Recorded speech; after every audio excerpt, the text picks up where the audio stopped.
Ya, kenapa? Banyak ngelamun. Hah? Banyak ngelamun. Minta ampun. Kenapa minta ampun? Jabatan! Saya minta jabatan! Jabatan. Kamu siapa? Ini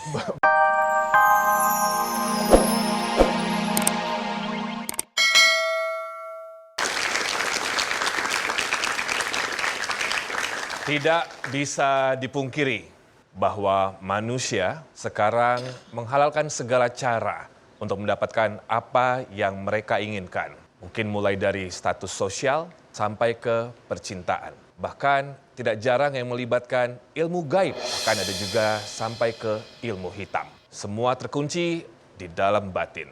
Di acara ini, di Rahasia Batin, apapun dampaknya, semua akan terbuka oleh Ustadz Danu.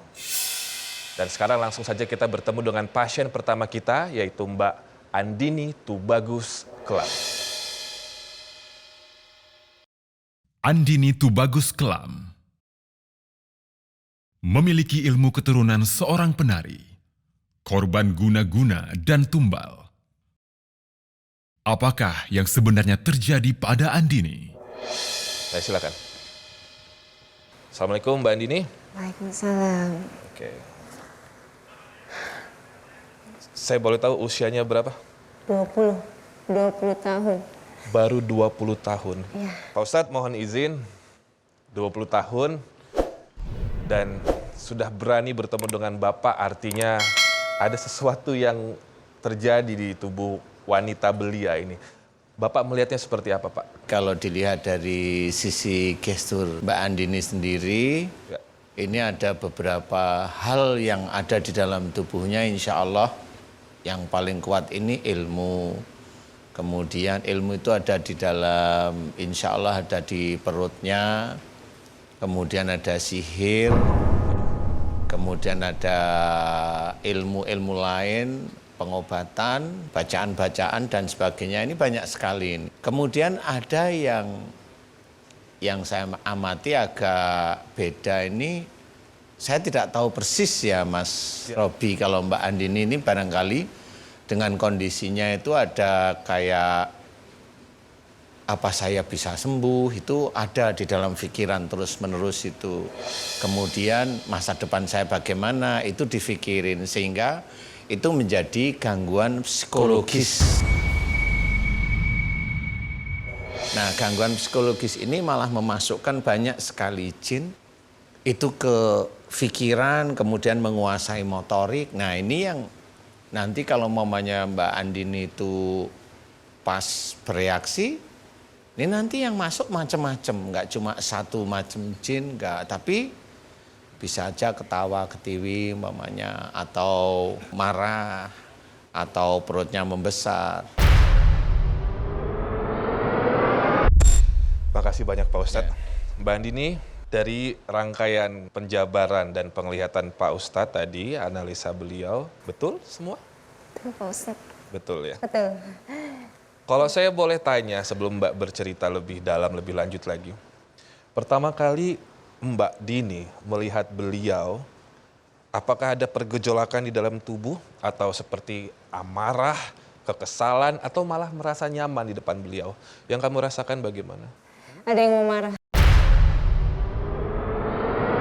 Ada yang mau berontak. Ada yang mau berontak.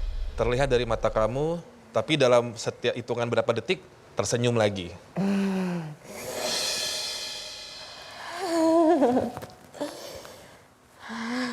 Stop.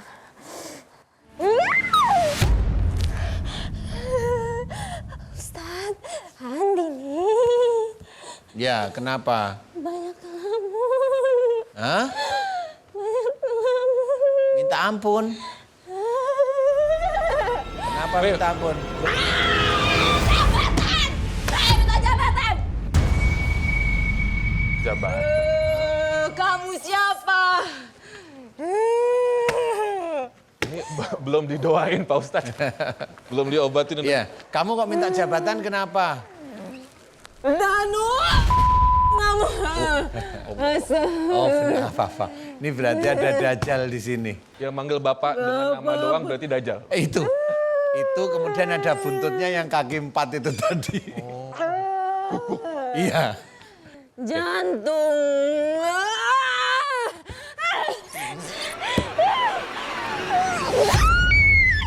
Pak Ustadz, ini mohon maaf tadi ada organ tubuh yang disebut juga jantung, itu apa Pak Ustadz? Jadi kondisi emosionalnya Mbak Andini ini, nah kalau yang begini, ini ilmunya. Ini ilmunya, dia mau berbicara, tapi nanti ilmu ini dikuasai oleh Dajjal. Dajjal yang tadi berani bilang nama saya, kemudian ada hewan di belakangnya. Itu Dajjal, saya sudah hafal sekali kalau itu Dajjal. Cuma di sini kalau dia bilang jantung, saya mau tanya, jantungnya kenapa? Jantungnya kenapa? Ada nama seseorang, dimasukin. Ginjal. Di mana? Ginjal. Itu bisa. Kalau ginjal nggak bisa. Kalau jantung masih bisa, kalau ginjal nggak bisa. Ya apa, kenapa? Kamu manggil aku kenapa? Maunya apa? Pak Ustadz, tadi katanya saya orang pintar. Kamu orang pintar? Dia yang ngobatin. Sakit Pak Ustadz.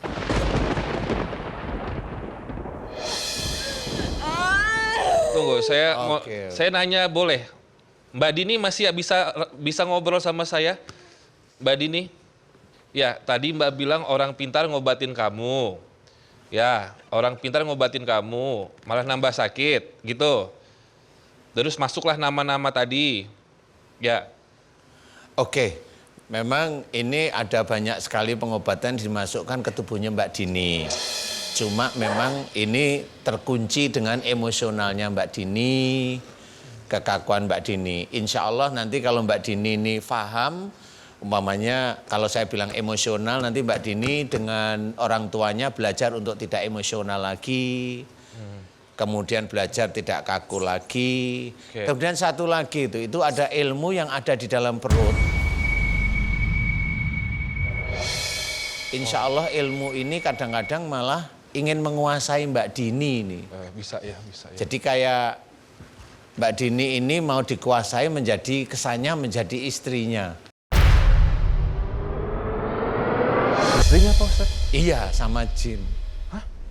Iya, jin kan begitu, sesuka-sukanya dia ya. Ini yang di perut itu daerah rahim ini. Nah ini ilmu ini bukan dari Mbak Dini langsung, tetapi dari orang tua sebelumnya. Entah itu kakeknya atau uyutnya. Nah ini punya ilmu, barangkali dulu beliau itu maunya nurunin ke anak cucunya. Tapi ilmunya ini kayaknya malah menyukai Mbak Dini. Sehingga tetap di organ kewanitaannya sering bereaksi. Aduh. Jadinya ilmu tetap harus dilepaskan. Mbak Dini ilmunya mau dilepaskan nggak yang di perut? Mau? Di kepala Ustadz. Oh, kepala? Kepala ini banyak. Di kepala banyak? Ada. Mbak Andini kalau yang di kepala insya Allah itu dari melamunnya Mbak Andini. Jadi kalau ada sesuatu dipikirin nggak ketemu solusinya, hanya itu aja. Nih nanti kalau Mbak Andini mulai, oh ya saya memang kalau mikirin sesuatu memang jarang ketemu solusi tapi dipikirin. Nah ini nanti di kepala terus berat. Oke. Nanti kalau Mbak Andini insya Allah sudah paham, kepala ini insya Allah nanti yang di kepala akan lepas. Itu hanya terkunci dari pikiran Mbak Andini aja. Amalan mengunci di kepala mungkin nggak Ustadz? Amalan di kepala enggak, biasanya amalan itu nanti di ulu hati. Yang di kepala hanya berpikir. Jadi gini, bisa aja Mbak Andini memang mau dikuasai motoriknya jadi di kepala, sehingga di kepala ini berat. Nah kenapa mereka mau menguasai Mbak Andini? Satu, Mbak Andini labil. Pegangan Allahnya kurang menurut saya. Kayak tadi mamanya bisa nggak saya sembuh, itu kayak bingung seperti itu. Kemudian ragunya kuat. Nah itu akhirnya makhluk ini banyak yang mengunci di daerah kepala.